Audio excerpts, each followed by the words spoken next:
A peculiar unease had settled over Mark Sterling's trucking firm lately. The bottom line had taken a sharp dive, long-standing clients had inexplicably stopped requesting freight transport, and drivers were resigning one after another, leaving behind a trail of unanswered questions. Mark had built his business from the ground up, a solitary endeavour after leaving the foster care system and graduating from vocational college with focus on transportation. 4 years spent navigating the intricacies of a large trucking company had provided him with invaluable experience, and with his hard-earned savings, he had purchased his first well-used semi-truck. In the group home, Mark had always been a subject of heated debate among the staff. "Mark my words, the boy's headed straight for trouble. Nothing good will come of him," Agnes, a particularly sour-tempered supervisor, known for her perpetually grim demeanour, would often hiss. "Or he'll end up knifed in some back alley." But a kind, elderly caregiver named Eleanor, her eyes always filled with a gentle understanding, would vehemently disagree. "I tell you, that boy will surprise you all. His troublemaking? That's just a way to quiet the ache in his heart. Not everyone can bear what he's been through, losing both his parents like that, almost before his very eyes." It was the truth that shadowed Mark's every step. He carried a persistent weight of guilt, the gnawing feeling that he should have somehow saved his parents. The storm that night had been a brutal, unforgettable fury.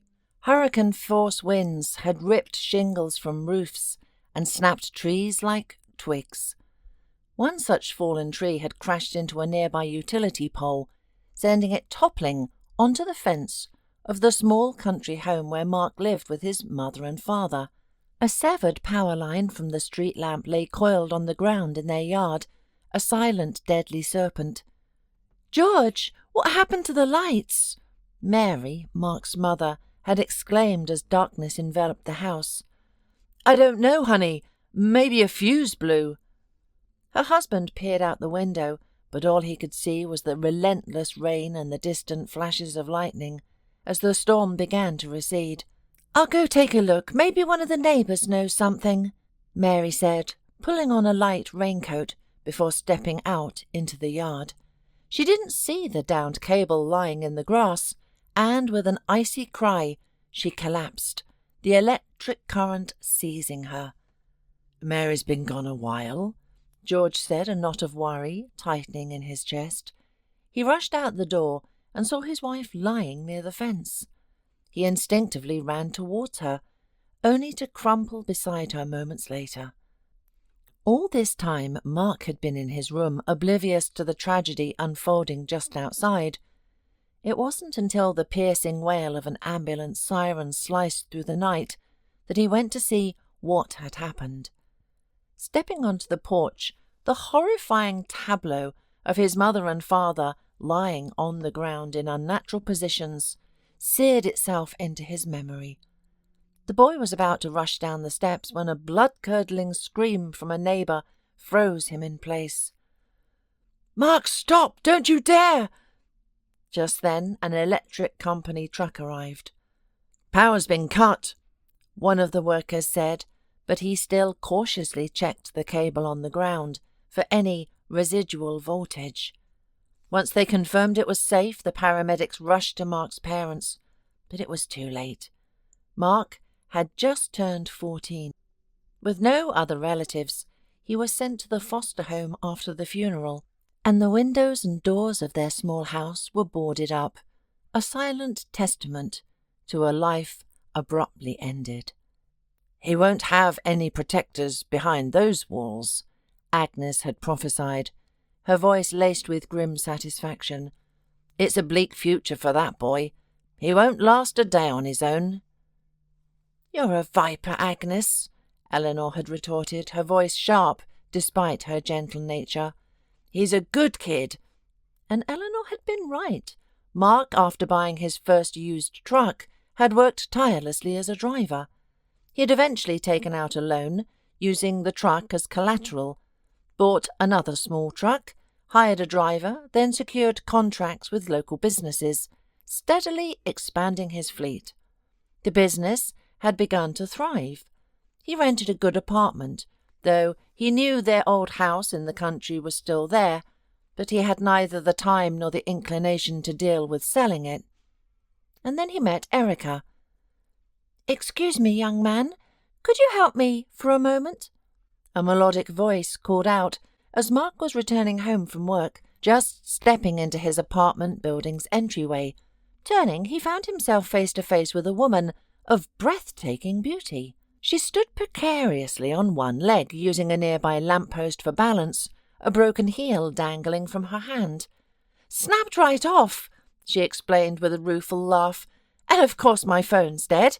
Can't even call a cab, and I've got miles to get home, with work staring me down in the morning."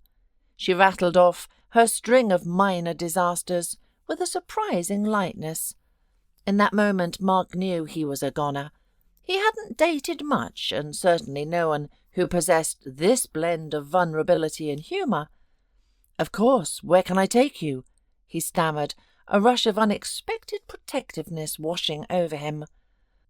"Well, driving would definitely be preferable to carrying," she quipped, her eyes sparkling with amusement, "unless you're looking for a serious workout."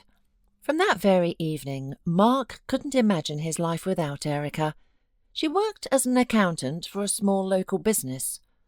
"I always pictured accountants as these mature, stern women with enormous glasses," he confessed to her sheepishly a few weeks later, a comment that sent her into peals of laughter. Several months later he proposed, and Erica readily accepted. Mark moved into her place, and soon he persuaded Erica to join his company, where she took over all the financial management. For 3 years, everything flowed smoothly. The business expanded, and Erica became increasingly involved in the firm's operations, her sharp mind proving invaluable. They were on the verge of buying a condo together when things started to shift in the wider business landscape. Nicholas Blackwood was a prominent entrepreneur whose transportation company operated not only regionally and nationally, but also internationally. He had inherited the business from his father, a man who had once harboured ambitions of uniting empires by marrying Nick to the daughter of his own business partner. Nick was handsome, intelligent, well-read, and possessed a keen business acumen, never lacking in female attention. So he had bristled when his father had practically ordered him to court the prospective bride. Brenda, Nick's intended, was 10 years his junior, a quiet and unassuming young woman who couldn't compete with the vibrant and assertive beauties who usually populated Nick's social circle. "Why should I marry this mousy girl?" he had protested, leading to a heated argument. "Because otherwise you'll be tightening bolts in a garage instead of running a company," his father had retorted, effectively ending the discussion.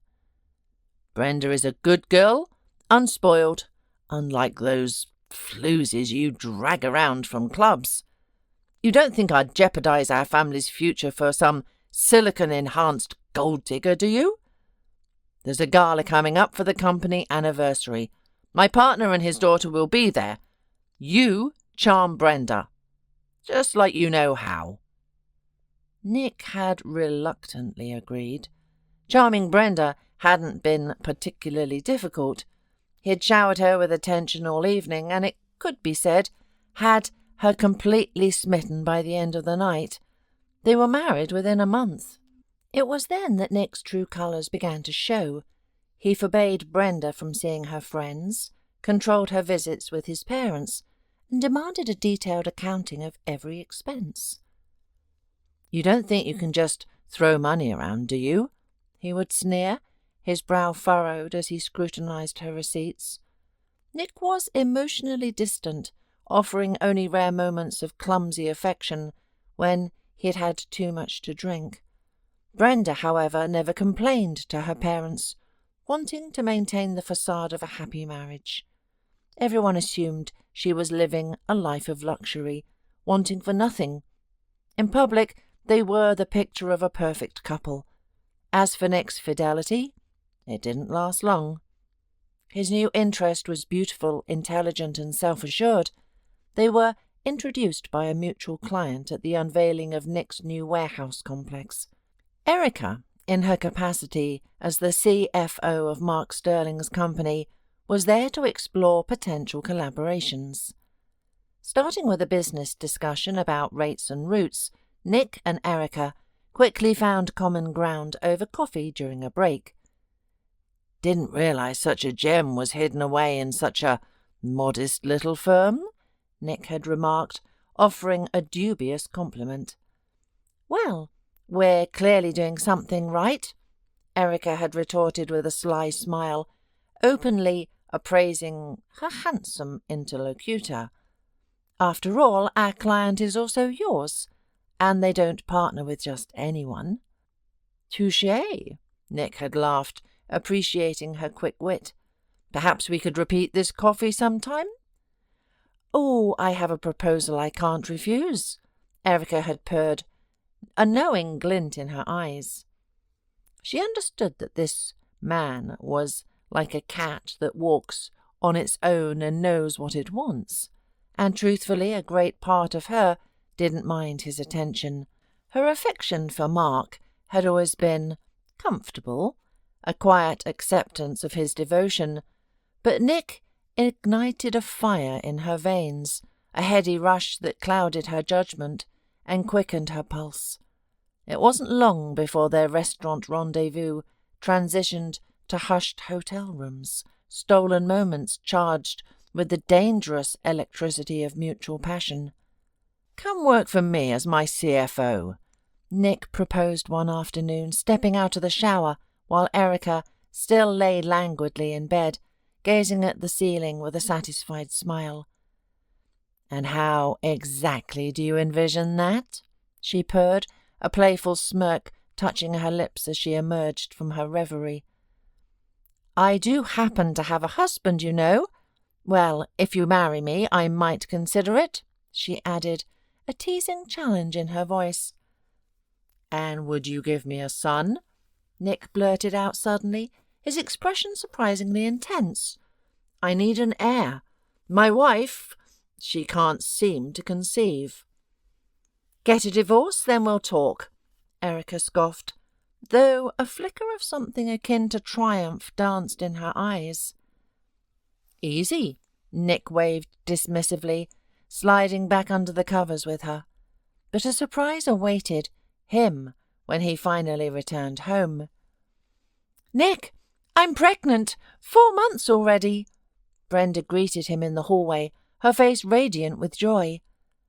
Nick's expression faltered, a mask of disbelief and dismay washing over him. This unexpected development threw a wrench in his carefully laid plans. He had intended to tell Brenda about the divorce that very day. "Your parents know?" was his first clipped question, the coldness in his tone instantly dimming Brenda's happiness. "Aren't you happy?" she asked, her voice trembling slightly. "Of course I am," he lied smoothly. "It's just unexpected." Panic churned in Nick's gut. Divorce was out of the question now, but the thought of losing Erica, this intoxicating woman who saw him as the powerful man he believed himself to be, was equally unbearable. Meanwhile, a different kind of conversation was taking place at Mark's apartment. "Honey," Mark began gently, a hopeful note in his voice, "maybe we should start thinking about having a baby." He had dropped hints before, but Erica had always brushed them aside with a laugh or a feigned misunderstanding. Today, however, his suggestion was direct. "Okay," Erica replied, offering a sweet, disarming smile. It was an act, a calculated move to lull her unsuspecting husband into a false sense of security. Her plans were far more intricate and self-serving. It was around this time that the strange occurrences began plaguing Mark's business. Using her position within the company, Erica began subtly diverting funds. Initially, these were small amounts, disguised as various operational expenses. Gradually, she established a system of transfers through Nick's company using their shared clients as a convenient cover. By the time Mark noticed the discrepancies, the damage was irreversible. The company's primary assets had been quietly siphoned away, and Erica had already sold her stake in the business, leaving him financially vulnerable. "I'm leaving you," she announced with cold finality, the words hanging in the air as Mark stared at her, his world crumbling around him. "Or rather, you're leaving. This is my home now." It was a crushing blow, a betrayal that Mark in his unwavering devotion had never anticipated. But the empty company accounts were stark evidence of her deceit. With a heavy heart he packed his belongings and left. He had some savings, enough to rent a small apartment. He still needed to pay his drivers, so he put his truck up for sale, a painful symbol of his failing dream. For 6 months he desperately tried to revive his business, but the blow had been too severe. He couldn't recover from the financial and emotional devastation. Finally, Mark decided to return to his family's old house in the country, hoping to find solace and a chance to rebuild his life amidst familiar surroundings. Brenda, despite Nick's lukewarm reaction, was overjoyed by her pregnancy.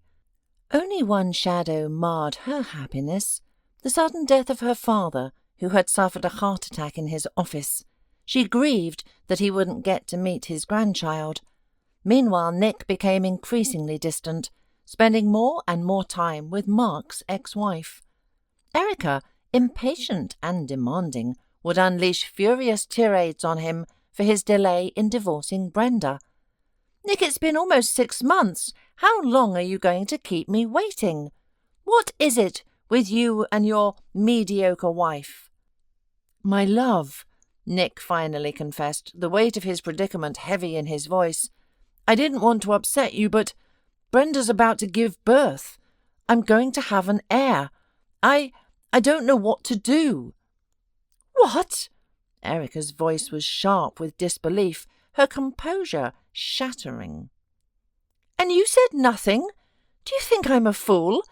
I divorced Mark, left him with nothing, poured everything into your company, and you've been stringing me along?"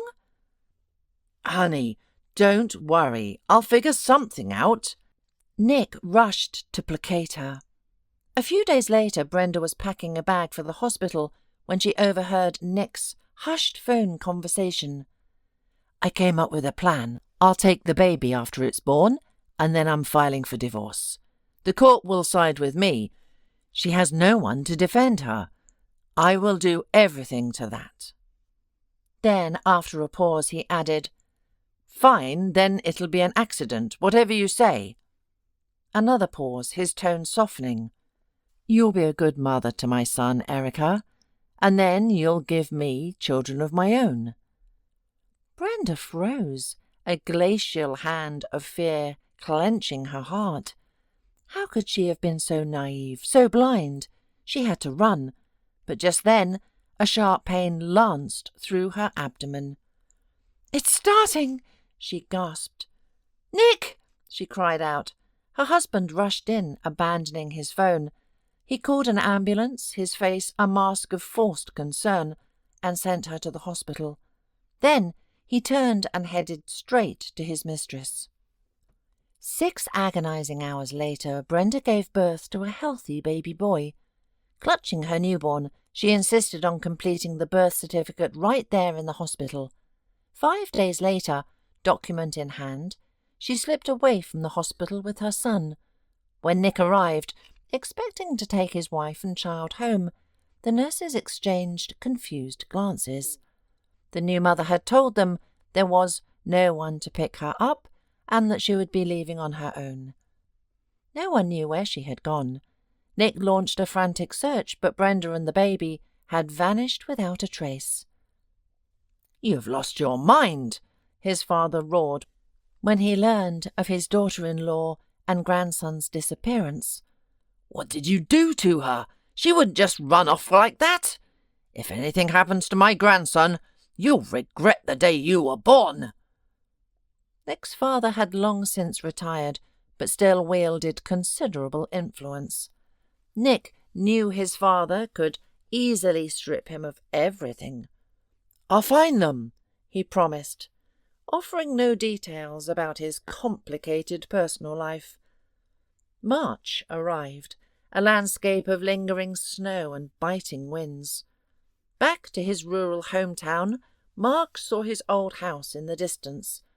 The boards that had sealed the doors were gone. Strange, he thought. Vandals, maybe. Footprints led to the house. Trying to remain silent, he cautiously approached the porch. The old wood groaned ominously as he stepped onto it. The house was empty, but it was clear someone had left in a rush. Papers lay scattered on the dusty table, and a pile of tiny baby clothes was spread across the old bed. Mark picked up a small infant onesie, turned it over in his hands, and gently placed it back. Shivering in the unheated house, he grabbed the first piece of paper he saw on the table. It was a birth certificate. According to the date, the baby had been born just over a week ago. The space for father was blank. Mark's gaze swept across the room, a growing sense of bewilderment settling over him. Noticing a partially open back door, he hurried outside. Fresh footprints in the snow led directly to the old shed. The shed door was closed from the inside. It didn't take much effort for Mark. A firm tug on the handle, and the latch gave way. In the far corner, huddled against the cold, he saw a young woman, clutching a small bundle in her arms. Mark knew instantly this was the baby. "Are you out of your mind?" he exclaimed, his voice rough with concern.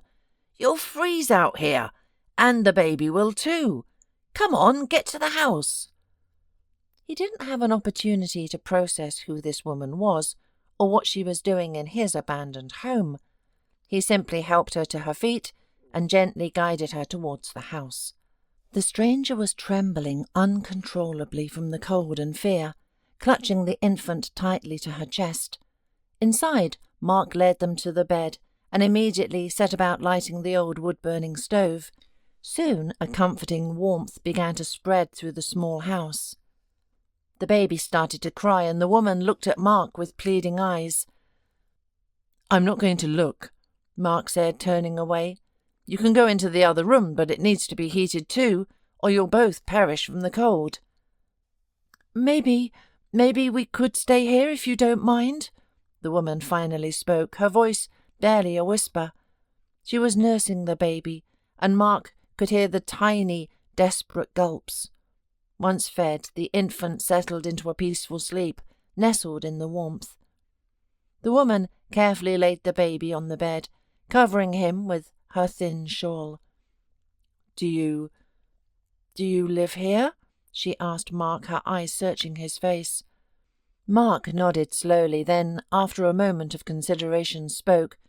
"I used to live here, and now planning to stay. What brings you here?" Brenda's eyes, wide with lingering fear, darted around the room before fixing on Mark. Were you sent by my husband?" Mark held up his hands, a gesture of peace. "Mum, I have no idea who your husband is." Then the dam of Brenda's composure broke. She recounted the overheard phone conversation, her voice trembling. "I suspected he was seeing someone, but to plan an accident and to take my son." Tears finally spilled over, tracing wet paths down her pale cheeks. "Hey, now, take it easy," Mark said gently, a surprising tenderness in his voice. "You shouldn't get worked up like this. Heard it's not good for the milk. He offered a clumsy attempt at understanding motherhood. What's your name? He then glanced down at the birth certificate on the table. Brenda. Okay, Brenda, he continued softly. Let's try to dry those tears. You and your... He looked back at the certificate. Your little Anthony is safe here. No one's going to find you here. But I am really curious. How did you find this place? My dad and I drove here years ago, just passing through, and I noticed this boarded-up house, Brenda explained. For some reason it stuck in my mind when I was in the hospital. I took a taxi to the train station, bought a ticket to another city to throw my husband off, and then took another taxi here. I know my husband will be looking for us, but I don't know what to do now. Stay for all the time you need, Mark said simply, meeting her gaze. He had listened intently to her story. We'll figure something out together. He offered a small, reassuring smile. By the way, my name's Mark. You can have this room. It gets the most sunlight and stays pretty warm. I'll take my old room. He gestured vaguely towards another door. Let me put my things down and then I'll run to the store. We need to get some food and heat the house properly. Brenda looked at him, gratitude shining in her eyes. She hadn't expected to find an ally in this remote place. When Mark returned, laden with groceries, Brenda offered, Let me cook something. Mark readily agreed. His own culinary skills were less than impressive. The next time he went to the store, he also bought some baby supplies. Onesies, diapers, blankets, the essentials. Neighbours who remembered him as a boy were happy to see Mark back home. Good to see this place will be looked after, one of them, who had helped with his parents' funeral, said, clapping him on the shoulder. Been empty for too long. He then glanced at Brenda, who was standing shyly by the door, holding Anthony. And your wife is a quiet, sweet woman. Congratulations on the little one, by the way.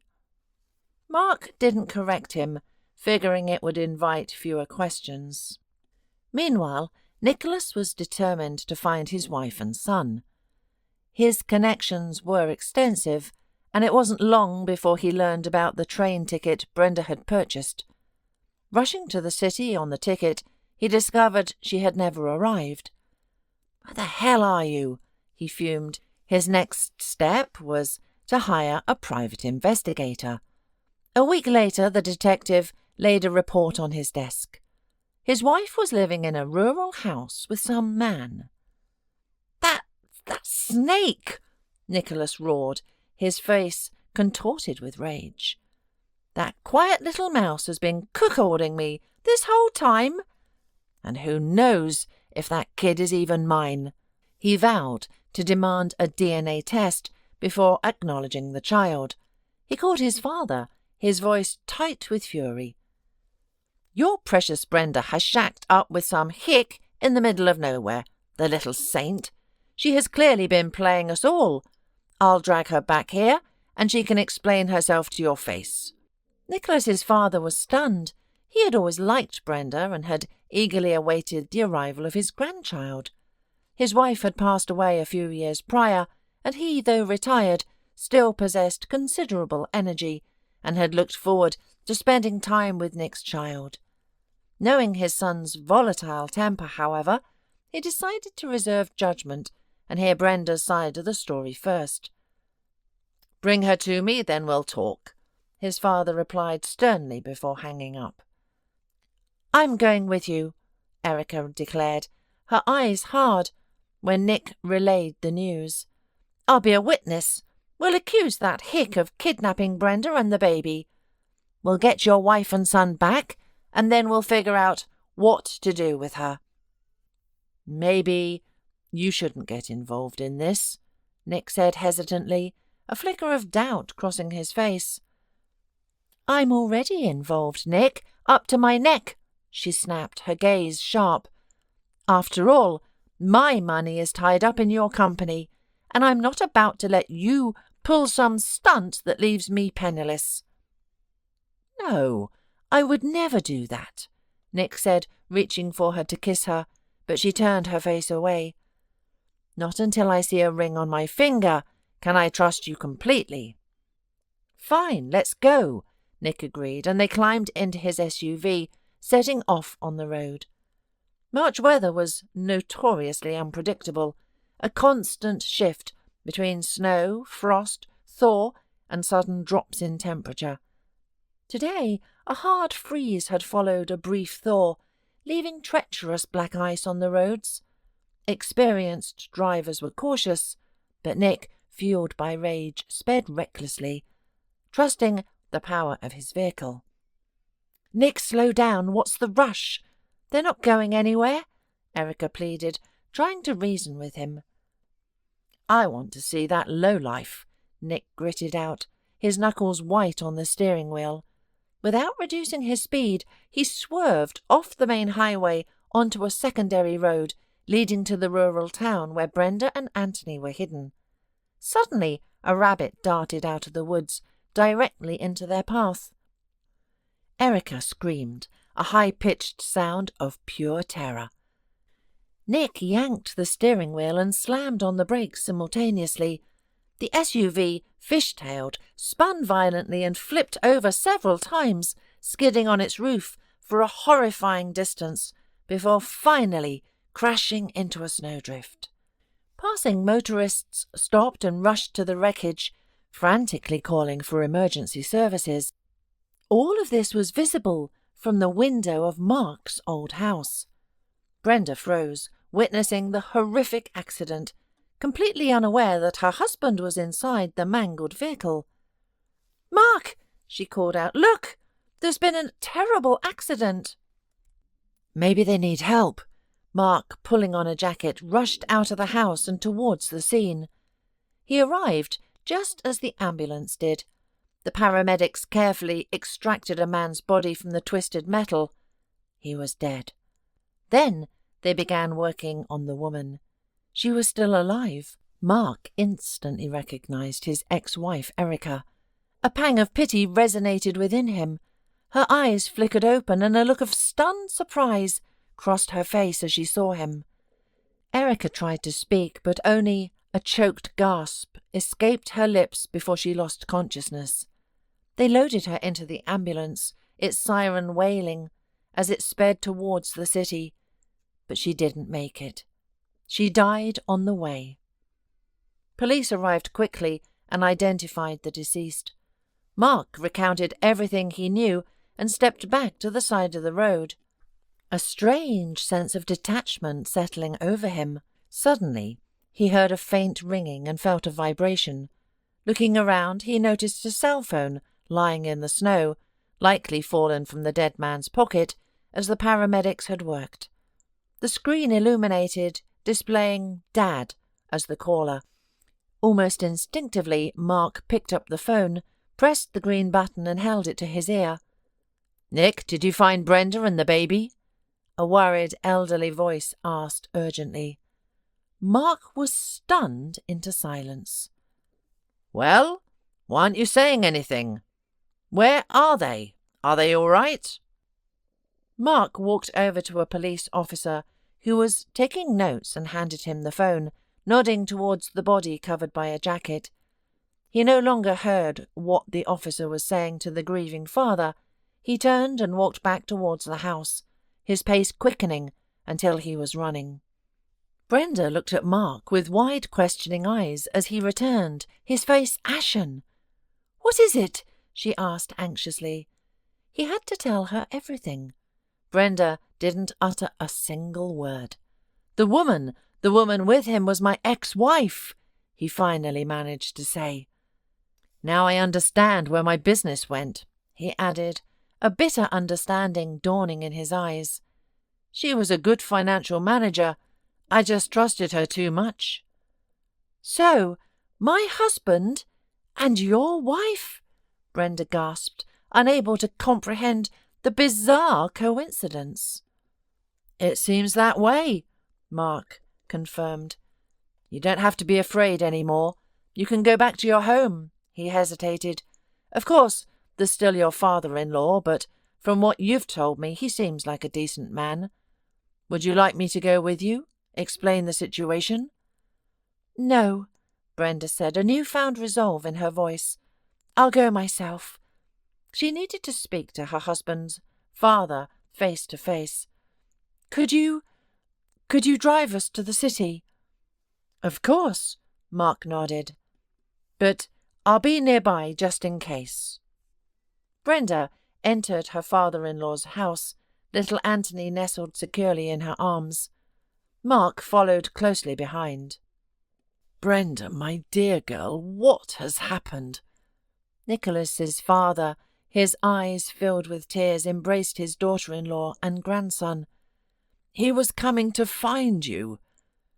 Brenda had no choice but to tell him everything. Her father-in-law listened, his head in his hands, rocking gently. When she spoke of Erica, he refused to believe it. Mark had to step in and corroborate Brenda's story.